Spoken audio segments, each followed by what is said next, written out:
Halo, selamat datang di sesi bedah materi kita. Sering dengar kata blockchain seliwaran di mana-mana kan?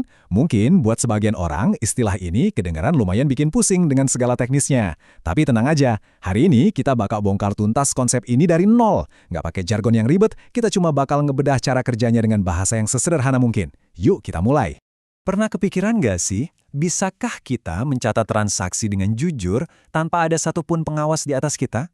Nah, ini bukan sekedar pertanyaan filosofis ya, tapi justru akar dari revolusi teknologi yang lagi kita saksikan sekarang. Berabad-abad lamanya, kita selalu bergantung sama pihak lain buat mastiin sistem kita aman. Tapi gimana kalau peran pengawas manusia itu sekarang bisa digantikan sepenuhnya oleh teknologi? Tapi sebelum kita masuk ke solusinya, kita harus benar-benar paham dulu nih, apa masalah utamanya. Coba deh, bayangin kamu lagi pengen ngirim uang ke luar negeri. Realitasnya kan seringkali bikin frustrasi, ya nggak? Uang kamu tuh harus lewat bank lokal dulu, terus mampir ke bank perantara, baru deh nyampe ke bank tujuan. Proses ini bisa makan waktu berhari-hari, belum lagi potongan biayanya yang lumayan mahal, karena banyaknya pihak yang ikutan nimbrung di tengah-tengah. Dan sistem perbankan tradisional ini nggak cuma lambat dan terpusat loh, tapi juga nyimpen risiko tersembunyi yang lumayan krusial. Saat ini, semua riwayat transaksi kita itu numpuk di server pusat milik bank. Nah, karena semuanya ngumpul di satu tempat, server ini jadi punya satu titik kelemahan utama. Sistem kayak gini rentan banget diretas, datanya berpotensi dimanipulasi dari dalam, atau ya, servernya bisa aja tiba-tiba lumpuh. Jadi, poin krusial dari semua masalah ini sebenarnya ada di satu konsep, pihak ketiga. Entah itu bank, notaris, atau bahkan pemerintah, celah fundamentalnya adalah kita dipaksa buat ngasih kepercayaan 100% ke mereka. Padahal yang namanya institusi kan dioperasikan sama manusia ya, yang pastinya tidak luput dari kesalahan, potensi korupsi, atau amit-amit, resiko kebangkrutan. Kasarnya, kita naruh sistem kita ini pada kepercayaan yang buta. Oke, kita masuk ke bagian 1. Apa itu blockchain sebenarnya? Solusi cerdas di balik masalah kepercayaan tadi. Secara harfiah, blockchain itu emang berarti rantai blok. Tapi, lupakan dulu deh soal barisan kode yang rumit-rumit itu. Bayangin aja, blockchain ini kayak sebuah buku catatan raksasa. Bedanya, ini adalah buku catatan digital bersama yang praktis nggak bisa dihancurin. Buku ini nggak dikunci rapat di dalam berangkas rahasia satu perusahaan, melainkan terus-terusan diperbarui dan dibagikan secara real-time ke semua partisipannya.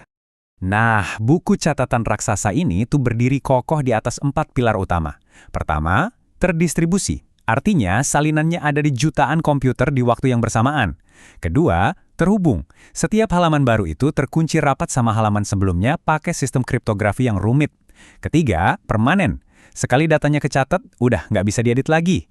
Kalau dia mau meretas, ya dia harus meretas jutaan komputer itu sekaligus. Dan yang keempat, transparan. Riwayatnya bisa dilihat sama publik walaupun identitas orang-orangnya tetap dienkripsi dengan sangat aman. Lanjut ke bagian 2, analogi buku catatan bersama. Sebuah visualisasi desentralisasi. Gini, biar lebih gampang, bayangin kamu lagi ada di dalam satu aula raksasa bareng 1.000 orang lainnya. Terus, di tangan setiap orang, termasuk kamu, ada satu buku catatan kosong. Nah, setiap kali ada transaksi di ruangan itu, misalnya nih, kamu bayar uang ke seorang teman. Semua orang di ruangan itu bakal langsung dengar. Terus mereka semua serentak nyatet transaksi yang persis sama di buku masing-masing pada detik itu juga. Terus, gimana kalau ada yang iseng mau curang? Misalnya ada satu orang nakal yang diam-diam ngubah saldo di bukunya sendiri. Nah, begitu catatannya dicocokin sama yang lain, catatan dia bakal beda sendiri kan? Otomatis, kecurangan itu langsung ketahuan saat itu juga. Catatan 999 orang lainnya tetap sama. Mayoritas selalu menang. Dan sistem ini benar-benar bisa jaga kejujurannya sendiri tanpa butuh satu orang bos pun buat ngawasin. Analogi ruangan tadi itu sebenarnya adalah inti dari apa yang kita sebut sebagai desentralisasi. Kekuasaan, kontrol, dan wewenang buat ambil keputusan itu nggak lagi dimonopoli sama satu perusahaan raksasa, tapi disebar secara merata ke semua peserta di jaringan tersebut. Ini adalah cara cerdas gimana sebuah sistem bisa nyampe kesepakatan secara otomatis, tanpa ada satu pihak pun yang bisa memaksakan kehendaknya. Sekarang kita masuk ke bagian 3, lebih dari sekedar Bitcoin. Mari kita lihat aplikasinya di dunia nyata.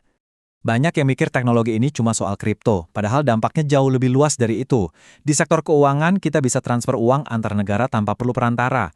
Di rantai pasok, kamu bisa benar-benar ngelacak dari mana biji kopi organik kamu berasal, langsung dari petaninya. Di bidang kesehatan, rekam medis bisa disimpan dengan aman dan nggak bisa dimanipulasi.